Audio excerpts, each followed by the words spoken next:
Assalamualaikum warahmatullahi wabarakatuh. Perkenalkan, saya Uswatun Hasanah dari jurusan Psikologi Pendidikan dan Bimbingan dari kelas B. Pada kesempatan kali ini, saya akan memaparkan dua poin, yaitu konseling kelompok dan bimbingan kelompok. Baik, poin pertama yaitu konseling kelompok. Pengertian dari konseling kelompok adalah layanan konseling yang diberikan kepada sejumlah peserta didik atau konseli dalam suasana kelompok dengan memanfaatkan dinamika kelompok untuk saling belajar dari pengalaman para anggotanya, sehingga peserta didik atau konseli dapat mengatasi masalahnya.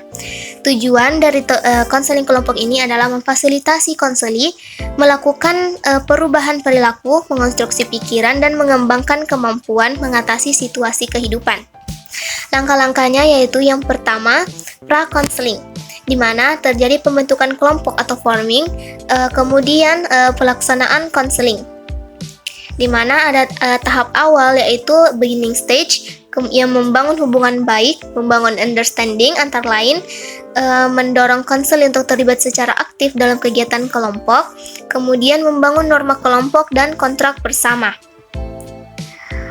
Selanjutnya yaitu ada tahap transmisi atau transmission stage. Tahap ini tuh sangat penting karena dapat menentukan aktif atau tidaknya konseli dalam berinteraksi dengan yang lain. Tugas utama guru bimbingan dan konseling atau konselor pada tahap ini yaitu mendorong konseli dengan menantang mereka untuk menangani konflik yang muncul di dalam kelompok dan menangani resistensi dan kecemasan yang muncul dari dalam diri konseli sendiri. Jadi tugas utama yang harus ditunjukkan dalam tahap ini yaitu mengingatkan kembali apa yang telah disepakati pada sesi sebelumnya, kemudian membantu peserta untuk mengekspresikan dirinya secara unik, terbuka, dan mandiri.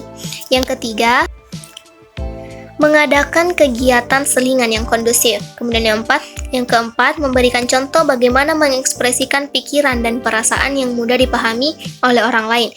Yang kelima, memberi contoh. Kemudian ada tahap kerja yaitu working stage, di mana ini itu mengelola dan memanfaatkan dinamika kelompok untuk memfasilitasi pemecahan masalah setiap anggota kelompok. Kemudian ada tahap pengakhiran. Untuk mengakhiri seluruh rangkaian kegiatan konseling kelompok biasa digunakan satu sesi konseling atau setengah sesi.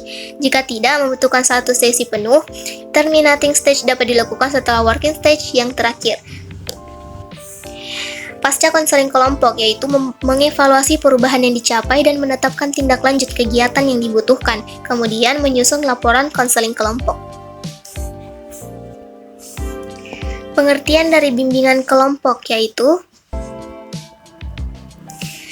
jadi bimbingan kelompok ini adalah bantuan kepada kelompok-kelompok kecil yang terdiri atas 2-10 peserta didik konseli agar mereka mampu melakukan pencegahan masalah, pemeliharaan nilai-nilai, dan pengembangan keterampilan hidup yang dibutuhkan.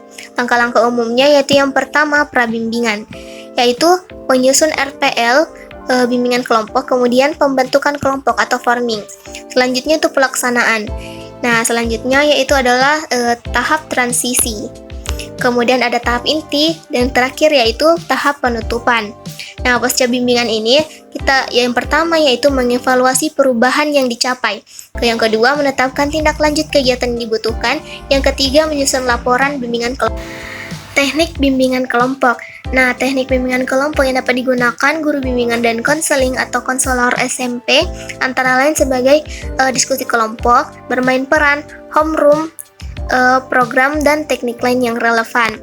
Yang pertama itu diskusi kelompok, yaitu interaksi komunikasi antara anggota kelompok dalam memahami topik dan mengembangkan keterampilan tertentu secara bersama-sama. Tujuannya yaitu memfasilitasi anggota menyadari bahwa setiap orang mempunyai masalah sendiri-sendiri. Yang kedua yaitu bermain peran.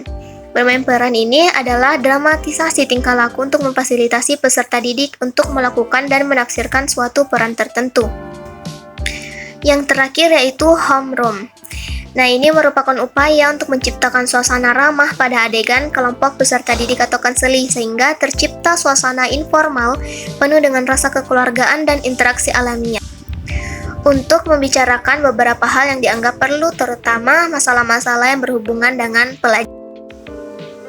Baik, Baik, sekian dari saya pemaparan materi, yaitu poin yang pertama yaitu konseling kelompok dan poin kedua yaitu bimbingan kelompok. Assalamualaikum warahmatullahi wabarakatuh.